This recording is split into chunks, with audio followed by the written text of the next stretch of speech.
You're watching Tumour TV. Knowledge is power.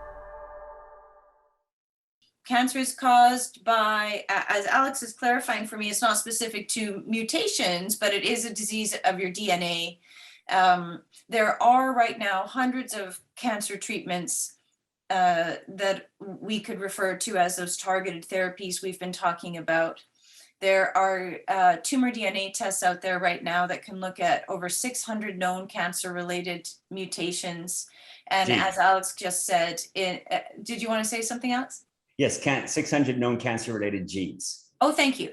And the microRNA tests that you were just mentioning that can look at 20,000 possible. Do you want to clarify? Overexpressed genes. Overexpressed genes. Thank you. I am making notes as we go. So we also mentioned, because that's 7,000 different genetic tests, which one, we want you to know what you're looking for. So you definitely want to make sure that you're looking at fusion genes, mutations, and overexpression, not just one. Or if you're going to pick just one, I know Alex has said pick overexpression or tests that look at that, because it covers more of the basis for you. Tumor DNA testing looks at fusion genes and mutations. RNA expression really tells you which of those genes that are mutated in your cancer are there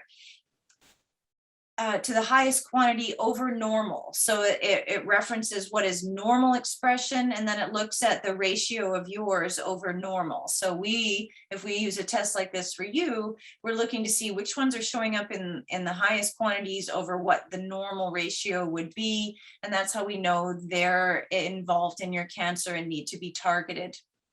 And there are so many targeted therapies. We went through quite a long list right now. Your eyes probably glazed over, but that's just scratching the surface. And that was kind of why we did the long drawn out list there. Is first of all, we wanted again to give you hope and let you know that there are so many options. But we wanted to touch on some of the most common mutations that might be relevant, and you may also already know. But that was just, there's like 20 drug names or more that we listed there for you, and that's just in a handful of mutations. So I most want you to know that there are just so many options out there. And it's really critical that you have the proper testing to find out which ones are best for you, because without this testing that we've been harping on about today, your doctor can't give you these drugs even if they really want to. And we gave you some case examples just now to illustrate what's possible, but I also wanted really to illustrate in those case studies how willing oncologists are to use this information when it comes to them. They may not know how to get these tests, or depending on the system in which they work, they may not be able to offer you these tests, but they are receptive to this information. Their goal is to help you live as long and healthy a life as possible.